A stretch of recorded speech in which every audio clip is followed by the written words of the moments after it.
Buonasera a tutte e a tutti. Per iniziare prendo in prestito un concetto che nasce in ambito economico e viene poi ereditato dalla tradizione antropologica, il concetto di maledizione delle risorse.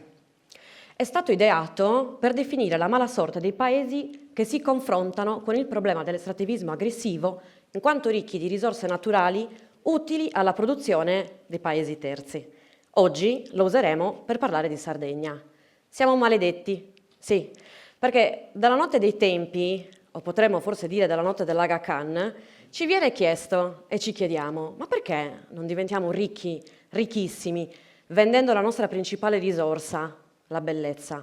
E soprattutto, perché non lo facciamo tramite quel canale che rappresenta solo uno dei tanti sintomi dei tempi globali che viviamo, il turismo?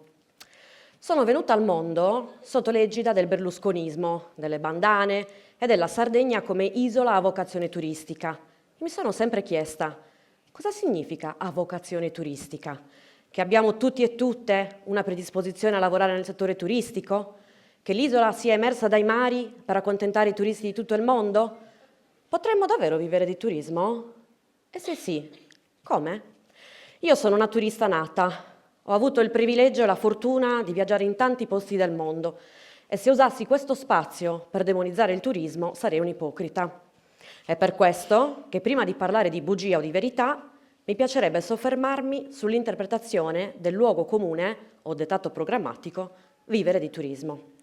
È una previsione che a me distinto genera molta paura perché mi viene da immaginarci, noi sarde e sardi, come i figuranti di un gigantesco villaggio turistico, di quelle cose terribili, dove la mattina si fa risveglio muscolare e alla sera, dopo la baby dance, gli adulti danno il peggio di sé, perché si sa, in vacanza tutto è concesso. Oppure uno scenario all'opposto, ma accompagnato dallo stesso timore, immagino una sorta di presepe dove agiamo tutti e tutte come in quello spot famoso. Lo ricordate? Ma sì, quello sull'essere solitari, istintivi, testardi, orgogliosi, di poche parole. Dai, non fatemi dire il nome perché non penso di poter fare pubblicità occulta in questa bellissima occasione organizzata dagli amici e dalle amiche di Hans. Comunque c'entra una birra. E dicevo, mi immagino che diventiamo milionari tutti indistintamente in questo presepe vendendoci per l'appunto l'anima sarda. Scenari apocalittici a parte, è mia ferma convinzione che il turismo debba essere una conseguenza e non una premessa. Mi spiego, credo fermamente che le migliorie, gli aggiustamenti, le riflessioni sul come fare comunità e accogliere, ospitare, debbano essere prima pensate a misura di persona che abita il luogo e poi come riflesso permettere a un territorio di guadagnare da chi viene a visitare la terra in veste di turista. Perché allo stato attuale il fermo immagine principale che ho io del turismo è quello del lavoro nero, del lavoro povero, quello di giovani, ma anche tantissimi meno giovani che non trovano una collocazione stabile nel mondo del lavoro. Sono le spiagge che soffrono il sovraffollamento nelle settimane centrali dell'estate, provocando gravosi danni all'ambiente, e i tentativi disperati dell'interno di attirare i turisti con riti decontestualizzati che perdono di senso. Allora sì, se questo è il tipo di turismo che teniamo a mente nell'analisi del tema, potremmo vivere di turismo? È una bugia, e anche di quelle grosse. Mi hanno suggerito di portare dei dati a sostegno di questa tesi e io dai dati sarei voluta partire. Eppure in rete i dati sono poco aggiornati, scostanti, oscuri. Tendono a mutare a seconda dell'intenzione politica che devono sostenere. Dati più che positivi delle grandi confederazioni del settore che inneggiano alla crescita del numero degli arrivi, alla costruzione di nuove strutture alberghiere con particolare attenzione per quelle di lusso e dati disastrosi per chi deve criticare l'operato degli assessorati dedicati al tema. Allora porterò, per quanto poco oggettiva e scientifica, una mia breve ma significativa esperienza al riguardo. Ho lavorato per una parentesi di tempo limitata in un centro per l'impiego collocato nel comune di un'area a forte trazione turistica, così viene definita. A fine ottobre, quindi al termine della stagione balneare, persone di tutte le età si recavano nell'ufficio per chiedere l'attivazione di quelle che si chiamano politiche attive del lavoro, in gergo l'assegno di disoccupazione, che si ottiene in cambio dell'impegno ad attivarsi nella ricerca di un nuovo lavoro. Sono i cosiddetti stagionali. lavoratori e lavoratrici on-off che, in minima parte per scelta, ma in misura quasi totalizzante, sono sardi e sarde che dipendono dal circolo vizioso del turismo principalmente balneare legato ai mesi estivi. Penso altresì all'ingresso dell'aeroporto di Cagliari nella rete delle compagnie aeree low cost, che ci hanno sicuramente permesso di viaggiare in tante direzioni per tariffe convenienti, ma a quale prezzo? Un esempio su Cagliari. Gli appartamenti in città ormai servono a ingrassare le tasche di singoli proprietari che, fiutando l'occasione, hanno deciso di convertire quelle che erano abitazioni per persone residenti in alloggi per turisti di passaggio, impedendo di fatto l'accesso a un affitto a prezzi ragionevoli e tante persone, giovani, famiglie, che a Cagliari non trovano più spazio o lo trovano molto difficilmente. E questo sarebbe vivere del turismo che abbiamo? Cosa accadrebbe allora se si espandesse? Se si realizzassero le prospettive macroscopiche augurate da tanti che continuano a raccontarci come un mantra del benessere che il turismo risolverebbe tutti i nostri mali? Il problema forse non risiede tanto nel turismo, quanto nel fatto che siamo noi a esserne sfruttati e non a sfruttarlo.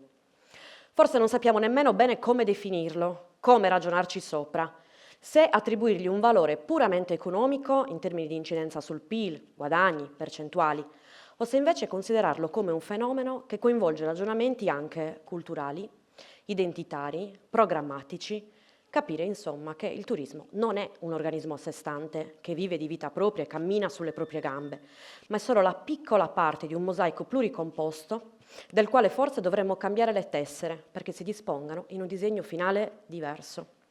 Un disegno finale in cui la filiera del turismo sia composta di tanti segmenti, quanti ne servono per dare linfa anche agli altri settori dell'economia sarda.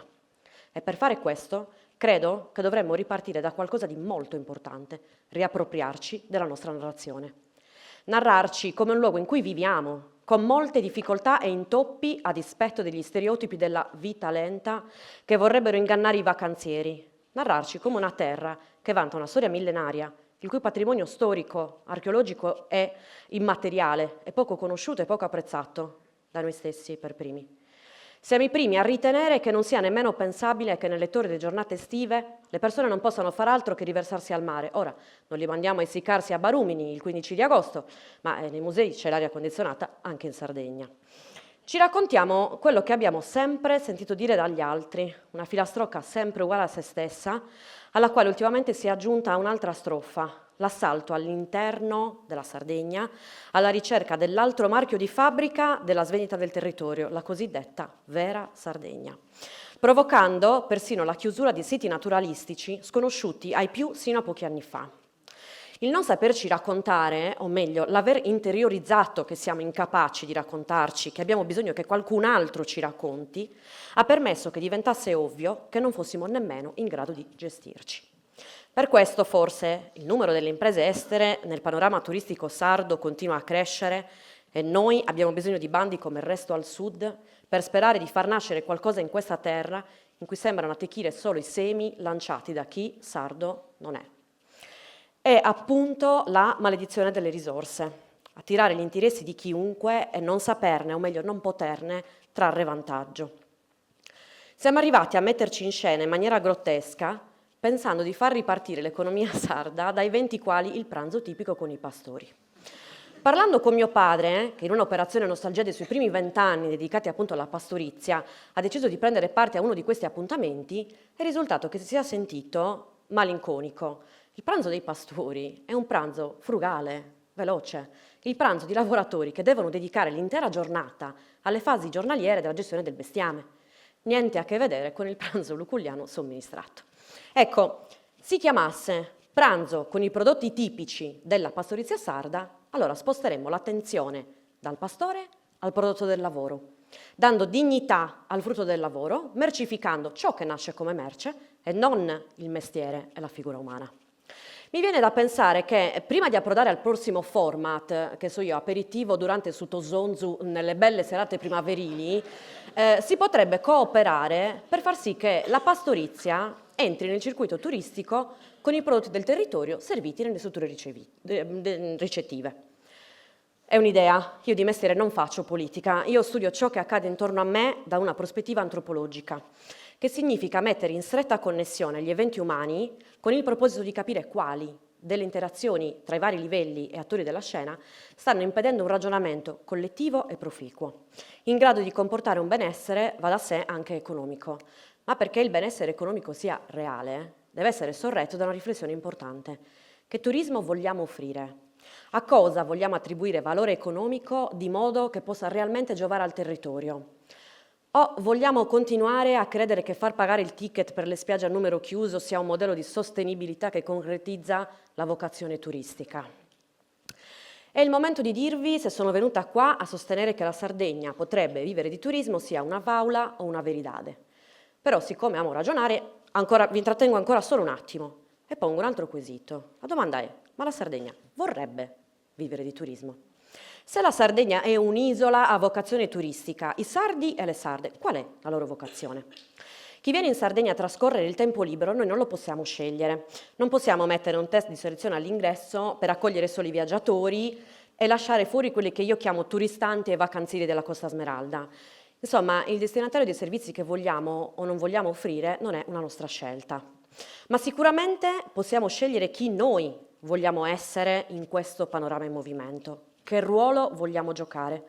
Vivere del lavoro, vivere con dignità del lavoro che si svolge è molto diverso che vivere di turismo, che è un'espressione brutta, avvilente, che ci riduce a bestie in una gabbia che aspettano che il pagante di turno acquisti il biglietto per poterci sfamare. Proviamo allora a dirla così. I sardi che abitano la Sardegna potrebbero trarre guadagno, tra gli altri, anche del lavoro inserito in un contesto turistico, perché il turismo in sé non è un lavoro, è uno dei possibili utenti finali del lavoro, che esiste perché noi esistiamo tutto l'anno, anche quando qui non arriva nessuno, perché i patron delle vacanze estive chiudono ville, discoteche, ristoranti super lusso. E noi qui, che aspettiamo la stagione estiva non tanto per il bel tempo, ma per sperare che il patron di turno ci scelga come ultimo piccolo ingranaggio di un macchinario di cui nemmeno sappiamo dove si trovi la sala di gestione. Allora, facciamo ingresso nella sala operativa, facciamo cooperativa, diventiamo consapevoli del nostro territorio, dei nostri riti, dell'opportunità di vivere immersi in una biodiversità che permette di stare nella natura 12 mesi all'anno, ma facciamolo per noi, per avere maggiori strumenti per difendere le nostre cause, per non sentirci più inferiori, subalterni, per non essere sempre quelli che vivono di sussidi e aspettano di essere guidati. E se poi diventiamo bravi anche a generare valore economico senza venderci l'identità, senza diventare i figuranti di noi stessi per racimolare qualche spicciolo, allora ben venga far pagare le competenze, le risorse, le maestranze, l'intrattenimento. Facciamoci sentire per il potenziamento strutturale a nostro uso e consumo, che la Sardegna è una bilancia che finirà per riversarsi su se stessa se sui piatti continuiamo a mettere da una parte la desolazione e lo spopolamento e dall'altra il sovraffollamento dei litorali. Mettiamola così, che la Sardegna potrebbe vivere di turismo è una grande faula, che la Sardegna dovrebbe vivere di turismo è una faula ancora più grande, che i sardi possano e debbano vivere dei proventi generati dal proprio lavoro, anche legato a dinamiche turistiche, questa è sicuramente una veridade. Ripartiamo da qui, dalla dignità del lavoro e dal rispetto della nostra identità. Su queste basi costruiamo il resto. Grazie.